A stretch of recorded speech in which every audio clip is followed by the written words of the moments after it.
नमस्कार, आप देख रहे हैं बज्जर न्यूज का खास बुलेटिन और मैं आपके साथ सुष्मिता राज। बुलेटिन की शुरुआत कर लेते हैं। लखनऊ में सीएम योगी ने युवा उद्यमी विकास अभियान के तहत सीएम युवा कॉन्क्लेव एवं एक्सपो 2025 का शुभारंभ किया है। सीएम ने प्रदर्शनी का भी निरीक्षण किया है, तो ये तस्वीरें हम आपको दिखा रहे हैं। सबल और सशक्त कैसे बनाया जाए, इससे संबंधित अनेक मुद्दों पर चर्चा होगी, विचार मंथन होगा। माननीय मुख्यमंत्री महोदय के मार्गदर्शन में होने वाले इस पहले नवोन्मेषी युवा कॉन्क्लेव और एक्सपो में विषय प्रवर्तन यानी कॉन्टेक्स्ट सेटिंग के लिए अब मैं उत्तर प्रदेश के एसीएस एमएसएमई एवं निर्यात प्रोत्साहन श्री आलोक कुमार जी को आमंत्रित करता हूं।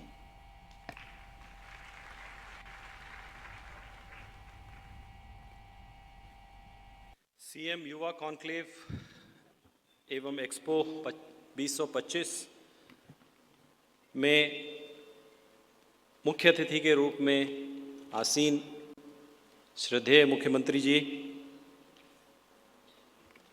मंचासीन हमारे विभाग के मंत्री आदरणीय राकेश अचान जी,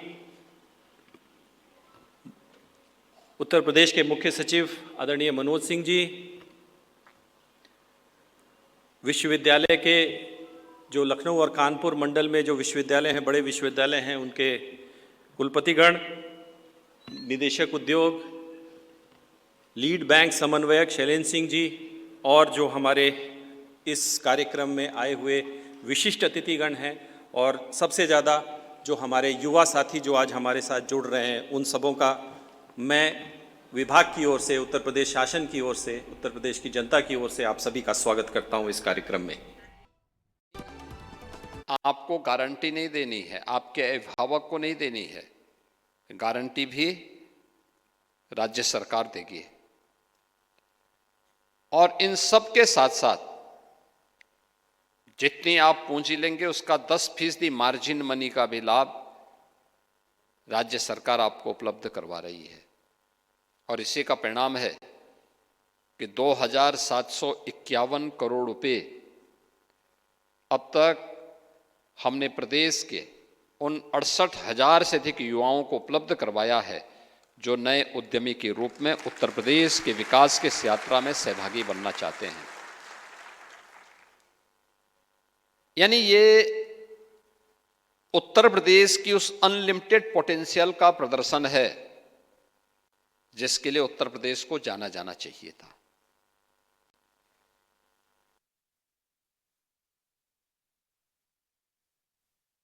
मैं इन सब की उन सफल कहानी को देख रहा था, सुन रहा था, कितना उत्साह झलक रहा था उनके चेहरे पर।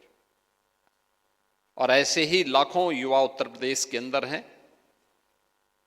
जो लोग अलग अलग सेक्टर में, अक्सर होता है हम लोग जानकारी न होने के नाते या तो हम नकल करने का प्रयास करते हैं। हमने देखा कोई व्यक्ति इस काम को कर रहा है तो हम भी वह काम करने लगते हैं, हमें जानकारी कुछ नहीं होती। हमारा युवा जब विश्वविद्यालयों में अध्ययन करता है तो विश्वविद्यालय अपने आप में एक टापू बन गए हैं। उनका देश और दुनिया से संबंध एक प्रकार से टूट सा जाता है। उन्हें न सेंट्रल गवर्नमेंट की, न ही स्टेट गवर्नमेंट की किसी स्कीम के बारे में, किसी पॉलिसी के बारे में जानकारी नहीं होती। क्या है, जब युवा वहां से निकलता है, एक चौराहे पे खड़ा होकर असमंजस की स्थिति में होता है। वह मार्केट में देखता है ये स्कीम है, बिना ट्रेनिंग के जब वह लोन ले लेता है तो एक समय उस पर कर्जा बढ़ने लगता है, निराशा उसके सामने आती है। बिजनेस की जानकारी न होने के नाते उसके सामने मन आता है कि अब मैं इसमें पलायन कर जाऊं, लेकिन देर हो चुकी होती है। ऐसे ही बहुत सारे युवा हैं जो अपना काम शुरू करना चाहते हैं लेकिन पूंजी नहीं है। सबकी समस्या का समाधान है सीएम युवा उद्यमी स्कीम और आज का ये सीएम युवा कॉन्क्लेव, जिसमें एक साथ सभी स्टेक होल्डर एक मंच पर आ गए हैं। आपको लोन मिल गया तो मशीनरी कहां मिलेगी? बाहर लगी हुई एग्जीबिशन उसमें आपका मार्गदर्शन कर रही है। बिजनेस ऑन व्हील किया जा सकता है। यह आवश्यक नहीं कि आप स्ट्रीट वेंडर की तरह एक जगह पे ही अपना ठेला लगा करके और बिजनेस करने के लिए आप भी निकलें। आपको स्टैंडर्ड थोड़ा बढ़ा देगा वो आपके, और स्टैंडर्ड को बढ़ाएंगे तो स्वाभाविक रूप से आपको भी कार्य करने में लीक से हट करके कुछ नयापन जब भी आप करेंगे,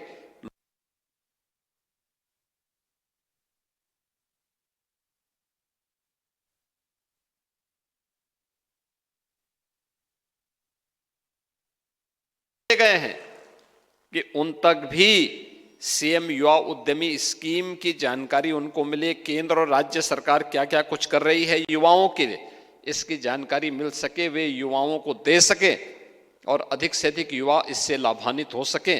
आज उस कार्यक्रम के साथ जुड़ने का और इसके बाद जब पैनल डिस्कशन होंगे इसके बाद के सत्रों में, तो विभिन्न विश्वविद्यालयों के द्वारा, उस क्षेत्र के विशेषज्ञों के द्वारा, बैंकर्स के द्वारा इसके बारे में आपके अपने अनुभव के लाभ के साथ साथ अलग अलग जो स्टेक होल्डर्स हैं उनके द्वारा भी आपको यहां पर उन सुविधाओं के बारे में अवगत कराया जाएगा जो आसानी से आपको एक जगह उपलब्ध हो सकती है।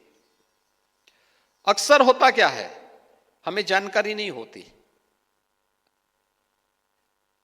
जानकारी इस बात की नहीं होती कि सरकार की भी ये स्कीम है, और यही स्थिति थी 2017 के पहले।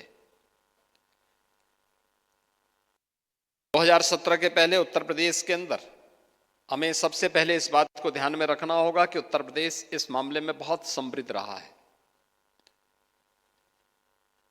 पहले सैकड़ों वर्षों से यहां पे सूक्ष्म लघु उद्यम बड़े पैमाने पे थे। कमोवेश हर एक जनपद में, हर एक कस्बे के आसपास उसका एक बहुत अच्छा क्लस्टर पहले से मौजूद था, लेकिन पिछली सरकार उसके महत्व को नहीं समझ पाई। समझती भी कैसे? समझने के लिए उस प्रकार की सोच चाहिए जिन लोगों की सोच केवल परिवार तक सीमित हो,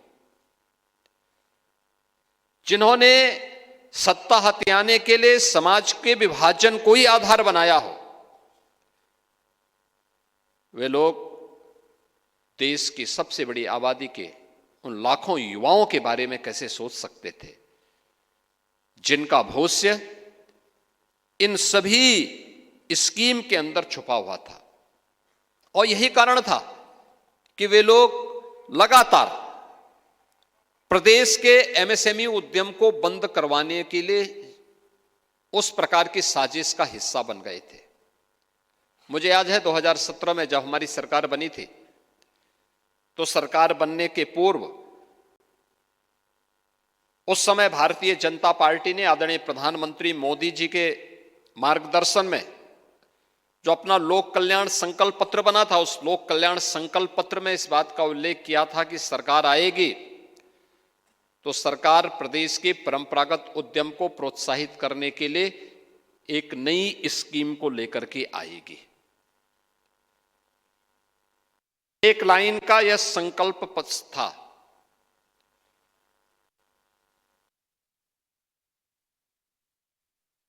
सत्रह में मुझे मुख्यमंत्री बनाया गया। जब मैं मुख्यमंत्री बना तो ये परंपरागत उद्यम में क्या करना है, जब पूरे प्रदेश भर का मैंने अध्ययन कराया तो मुझे लगा कि हर एक जनपद में कुछ ना कुछ तो है, और इस दिशा में बड़े समृद्ध हैं, लेकिन ये सभी दम तोड़ रहा है। पिछली सरकारों की अराजकता, गुंडागिर्दी, भ्रष्टाचार और बेईमानी ने इस पूरे क्षेत्र को दम तोड़ने के लिए छोड़ दिया था, पलायन करने के लिए मजबूर कर दिया था। लोग पलायन कर रहे थे। परिणाम था कि बड़े पैमाने पर यहां का उद्यम बंद होता हुआ दिखाई दिया। हस्तशिल्पी भाग रहे थे, कारीगर हतोत्साहित थे, वे दूसरे कार्यों को ढूंढ रहे थे। और तब हम लोगों ने उस समय एक कमेटी गठित करके जो स्कीम लॉन्च की थी, उसका नाम था वन डिस्ट्रिक्ट वन प्रोडक्ट की, जिसमें एक जिले की एक प्रोडक्ट। और आज वन डिस्ट्रिक्ट वन प्रोडक्ट के स्कीम देश के अंदर एक ब्रांड बनी है, पूरे देश के अंदर एक ब्रांड है इसकी। आत्मनिर्भर भारत की आधारशिला कोई स्कीम बनी है तो वन डिस्ट्रिक्ट वन प्रोडक्ट की बनी है, जिसके बारे में आदरणीय प्रधानमंत्री जी कहते हैं vocal for local. Uttar Pradesh के एक्सपोर्ट को अकेली इस स्कीम ने 86,000 करोड़ रुपए से बढ़ाकर के 2 लाख करोड़ रुपए से ऊपर कर दिया है। उत्तर प्रदेश जैसे राज्य में जहां हर तीसरे दिन दंगा होता था, सरेराह गुंडागर्दी होती थी, जब व्यक्ति ही सुरक्षित नहीं तो उसकी पूंजी क्या सुरक्षित रहेगी। कोई उद्यमी आता नहीं था, जो था भी वह प्लान करने के लिए मजबूर होता था। यह उत्तर प्रदेश की 2017 के पहले की तस्वीर है। महीनों महीनों कर्फ्यू लगा रहता था।